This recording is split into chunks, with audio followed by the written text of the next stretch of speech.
नमो बुद्धाय. जय भीम. नमो तस्स भगवतो अरहतो सम्मा संबुद्धस्स. नमो तस्स भगवतो अरहतो सम्मा संबुद्धस्स. नमो तस्स भगवतो अरहतो सम्मा संबुद्धस्स. अरहं सम्मा संबुद्धो बुद्धं भगवन्तं अभिवादयामि. स्वाखातो भगवतं धम्मं नमामि. सुपटिपन्नो भगवतो सावकसंगं नमामि.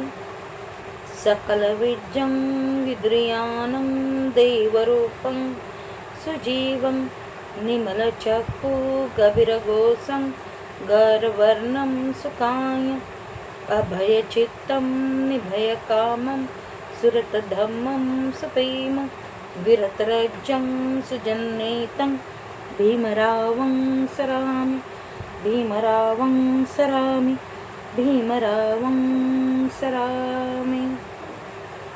संपूर्ण विश्वाला शांती, मैत्री आणि करुणेचा महान संदेश देणारी, माणसातील भेदाभेद मिटवून समता शिकवणारे, या जगात स्त्रियांना देखील ज्ञान आणि मुक्तीचा मार्ग दाखवणारे जगतवंदनीय जगद्गुरु तथागत भगवान बुद्ध, भारतीय संविधानाबरोबर संपूर्ण भारताची निर्मिती करणारे विश्वरत्न बोधिसत्व डॉक्टर बाबासाहेब आंबेडकर या महामानवांना माझा त्रिवार पंचांग प्रणाम. यांना साथ देणाऱ्या आदर्श माता यशोधरा, माता रमाई या आदर्शांना सुद्धा माझा त्रिवार पंचांग प्रणाम. तमाम बौद्धांची मातृसंस्था, ज्याच्या माध्यमाने भारताच्या कानाकोपऱ्यात धम्म पोचवला जातो आणि ज्या संस्थेच्या माध्यमाने आपल्या धम्मलिपी वर्गाची सुरुवात झालेली आहे, अशी दी बुद्धिस्ट सोसायटी ऑफ इंडिया या संस्थेच्या विद्यमान संरक्षक आदरणीय महोपासिका मीराताईजी यांच्या धम्म कार्याला देखील माझा त्रिवार पंचांग प्रणाम. या संस्थेचे कार्याध्यक्ष, समता सैनिक दलाचे राष्ट्रीय अध्यक्ष आणि ट्रस्टी आदरणीय भीमराव साहेब यांच्या धम्म कार्याला मी सविनय जय भीम करून आज या ठिकाणी आपण धम्मलिपी वर्गाची सुरुवात करत असताना, धम्मलिपी म्हणजे काय, धम्मलिपी का शिकावी, धम्मलिपी शिकण्याचे फायदे काय आहेत आणि ती कशी शिकवली जाते, या विषयावर थोडंसं मार्गदर्शन करत आहे. तर धम्मलिपी म्हणजे काय? जर आपण एखाद्या लेण्यांवर जात असू तर लेण्यांवर दगडांवर कोरलेली अनेक अक्षरं आपल्याला दिसतात. ही अक्षरं काय आहेत?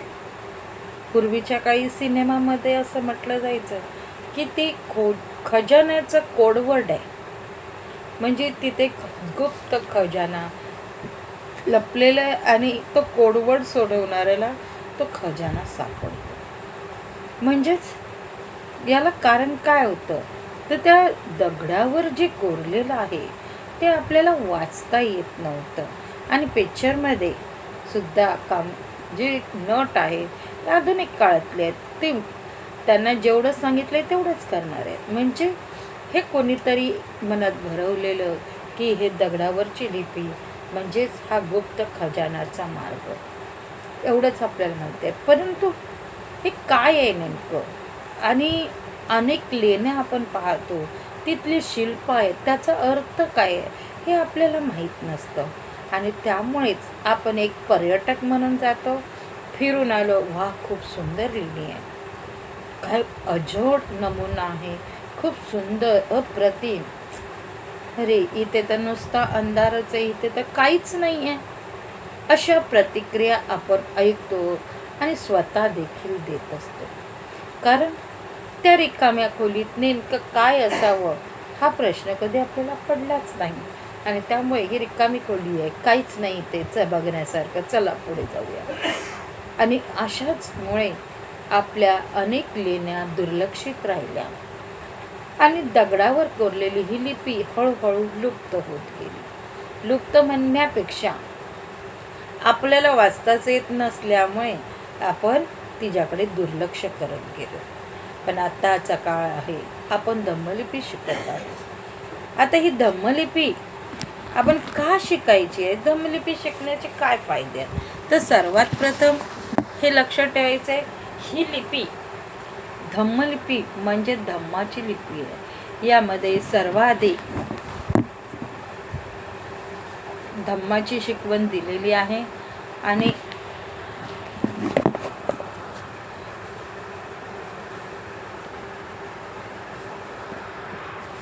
ही लिपी यामध्ये जर आपण आपला इतिहास चाळला, आपण बौद्ध आहोत, बौद्ध इतिहास चाळला, तर तथागत भगवान बुद्धांनी जो आपल्याला धम्म दिलेला आहे, धम्माची शिकवण दिलेली आहे, ती शिकवण पाली भाषेत दिली.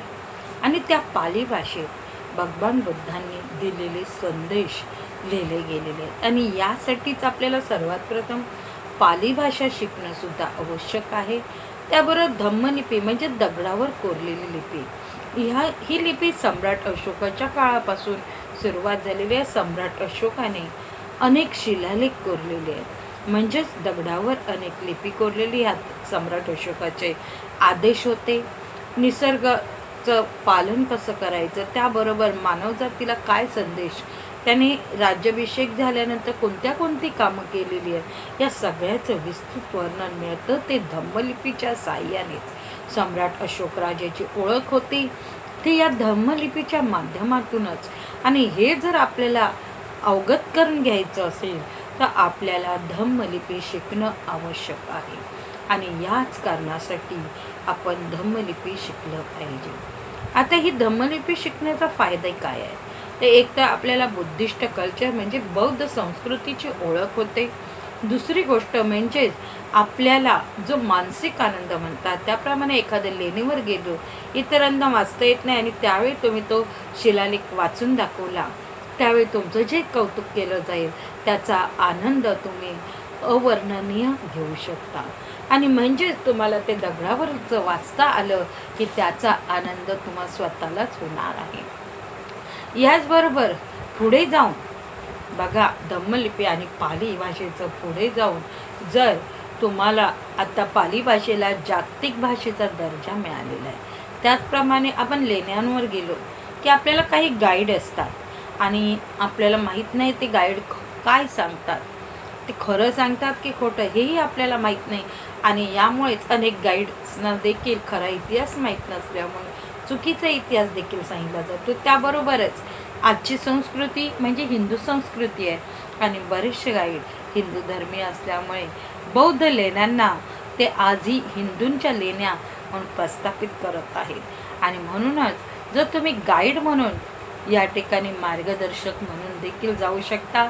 यामुळे आपल्या लेणी संवर्धनाला आणि लेणी संरक्षणाला तुमचा हातभार लागेल. तो वेगळाच समाजकार्य केल्याचं हे तुमच्याकडून पुण्यकर्म घडू शकेल. आणि त्याचप्रमाणे याचा तुम्हाला जर तुम्ही उत्कृष्ट गाईड झालात तर त्या गाईड होण्याचा देखील तुम्हाला फायदा मिळू शकेल. फक्त सत्य काय आहे ते लोकांपर्यंत सांगणं हे गरजेचं राहील. म्हणजे ऐतिहासिक ज्या वास्तू आहे, संशोधन आणि संरक्षण ह्यामध्ये सुद्धा तुम्हाला मार्गदर्शन करता येईल. म्हणजे असा हा धम्मलिपीचा प्रवास जर तुम्ही केलात, आपण या ठिकाणी फक्त बेसिकच शिकवणार आहेत, पण या बेसिकच्या आधारे तुम्ही पुढे जाऊन जर प्रशिक्षण घेतलं आणि इतिहासाचं संशोधन केलं तर निश्चितपणे याचा तुम्हाला फायदाच होणार आहे. याचबरोबर आता ही धम्मलिपी कशी शिकायची? आता धम्मलिपी शिकण्यासाठी ऑनलाईन क्लास आहेत का, किंवा हे वर्ग किती वाजता असतील, त्या वर्गात मला बसता येईल का, असे अनेक प्रश्न तुमच्यासमोर आहेत. तर या प्रश्नाचं उत्तर म्हणजे एकच आहे, धम्मलिपी तुम्हाला तुमच्या घरात बसून तुमच्या सवडीने शिकता येईल, तेही अगदी विनामूल्य.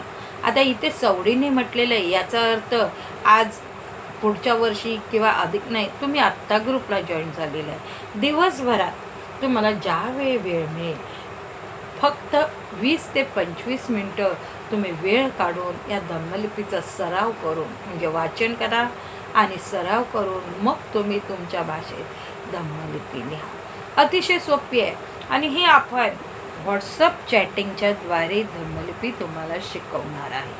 म्हणजे सकाळी 10 पूर्वी तुम्हाला एक व्हिडिओ, म्हणजे आता जे आपण यूट्यूब चॅनल पाहत आहात हे यूट्यूब चॅनलवर तुम्हाला व्हिडिओ, त्याचप्रमाणे एक PDF फाईल शेअर केली जाईल आणि या PDF फाईलच्या आधारे तुम्ही पहा, धम्मलिपीचं वाचन करा, व्हिडिओ पहा आणि त्यात सांगितल्याप्रमाणे तुम्ही धम्मलिपीचा अभ्यास करा. तुमचा अभ्यास पूर्ण झाल्यानंतर तो ग्रुपवर शेअर करा, जेणेकरून प्रशिक्षित शिक्षक म्हणजे करुणाताई मून आहेत, मीनाताई बागडे आहेत, शारदाताई नितनवरे आहेत आणि छायाताई बनसोडे आहेत, सुनील कुमार सर आहेत, हे तुमचा अभ्यास तपासणार आहे. म्हणजे अशा प्रकारे जर तुम्ही केलं तर निश्चितपणे तुम्हाला धम्मलिपीच्या या शिक्षकांकडनं मार्गदर्शन होईल आणि तुम्ही त्यांना गाईड करतील त्याप्रमाणे योग्य पद्धतीने तुम्ही अभ्यास करू शकाल. एवढंच सांगते, धम्मलिपी शिकणं हे अवघड काम नाही, अतिशय सोप्या पद्धतीने धम्मलिपी शिकवली जाईल आणि त्याचप्रमाणे हा आनंद तुमच्यासाठी अतुलनीय ठरेल. ह्या धम्मलिपी शिकण्यासाठी काय गरजेचं आहे, फ्रीमध्ये आहे का पैसे घेतले जातील, तर ही धम्मलिपी तुम्हाला पूर्णपणे मोफत शिकवली जाईल. यासाठी कुठलीही फी आकारली जात नाही. मात्र तुम्हाला जर प्रमाणपत्र घ्यायचं आहे तर परीक्षा द्याव्या लागतील. 2 परीक्षा होतील, सम्राट अशोककालीन आणि सातवाहनकालीन धम्मलिपी अशा प्रथम सत्र परीक्षा आणि द्वितीय सत्र परीक्षा अशा 2 लेखी परीक्षा आणि 2 प्रत्येकी 2-2 असाइनमेंट असतील. म्हणजे पहिल्या याच्यात तुम्हाला गाथा किंवा सुत्त दिलं जाईल किंवा प्रसंगारूप एखादा प्रकल्प दिला जाईल आणि त्याबरोबर शिलालेख दिले जातील. 2 शिलालेख असतील, त्यातील एका शिलालेखावर प्रकल्प करायचा आहे, म्हणजे तुम्हाला असाइनमेंट करायचे. असं दोन्ही सत्रामध्ये तुम्हाला 2 असाइनमेंट आणि परीक्षा दिली तर म्हणजे 200 मार्काचा पेपर राहील टोटल. कारण 50 मार्क असाइनमेंटसाठी असतील, 50 मार्क तुम्हाला परीक्षेचे असतील.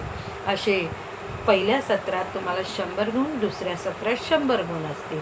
त्या परीक्षा दिल्यानंतर संस्थेच्या वतीने आदरणीय भीमराव साहेबांच्या उपस्थितीत तुम्हाला प्रमाणपत्र दिले जाईल. मुंबईत त्यासाठी एक आपण कार्यक्रमाचं आयोजन करत असतो आणि त्या कार्यक्रमामध्ये तुम्हाला हे प्रमाणपत्र दिले जाईल. मात्र या प्रमाणपत्राची फी राहील ती आहे 50 रुपये. 50 रुपयेपेक्षा 1 रुपयाही फीसाठी घेतला जाणार नाही. दुसरी गोष्ट, तुम्हाला संस्थेचं सभासद व्हायचं आहे, त्याची किंमत आहे. जर तुम्हाला संस्थेचा सभासद व्हायचा आहे तर त्याची किंमत आहे फक्त वार्षिक सभासद वर्गणी 20 रुपये. पण तुम्हाला असं वाटलं की मी या संस्थेसाठी काम करेन, सक्रिय होईल, तर त्यासाठी तुम्ही 100 रुपये भरून सक्रिय सभासद होऊ शकता. जर तुम्हाला पुढे जाऊन वाटलं की मी ह्या संस्थेचं वार्षिक दरवर्षी करण्यापेक्षा आजीवन सभासद होऊ इच्छितो, त्यासाठी 1000 रुपये तुम्हाला फी द्यावी लागेल आणि तेही त्याचं पावती तुम्हाला मिळेल. विदाऊट पावती तुम्हाला घेतलं जाणार नाही आणि संस्थेला दिल्याची पावती तुमच्याकडे जर तुम्ही प्रत्यक्षात भेटाल तर त्या ठिकाणी दिली जाईल. आता हे फी कुठे कुठे द्यायची, तर या ठिकाणी तुम्ही आपल्या शिक्षकांकडे पाठवू शकता अथवा तुम्ही ज्या ठिकाणी राहता तिथे जर शाखा असेल त्या शाखेत तुम्ही सभासद होऊ शकता. तर अशा प्रकारे आपली पण ही फी लगच्या लगेच आकारली जात नाही. ज्यावेळी आपलं सेकंड सेमिस्टर असतं त्यावेळी सेकंड सेमिस्टरच्या परीक्षेच्या पूर्व तुम्हाला प्रमाणपत्र आणि सदस्यता फी घेतली जाईल. त्यासाठी आत्ताच तुम्ही दिली उत्तम आहे, नाही दिली तरी आत्ता आम्ही लगेच तुम्ही भराच असं सांगणार नाही. हा क्लास तुमच्यासाठी पूर्णपणे मोफत आहे, एवढंच सांगते. नमो बुद्धाय, जय भीम. तुम्ही या धम्मलिपीचा आनंद घ्या, धम्मलिपी शिका, संघटित व्हा आणि आपल्या लेण्यांचं संवर्धन करण्यासाठी, संरक्षण करण्यासाठी, बुद्धिस्ट कल्चरचा अभ्यास करण्यासाठी सज्ज व्हा. शिका, संघटित व्हा आणि आपल्या वास्तूसाठी, आपल्या विरासतीसाठी संघर्ष करा. नमो बुद्धाय, जय भीम, जय संविधान.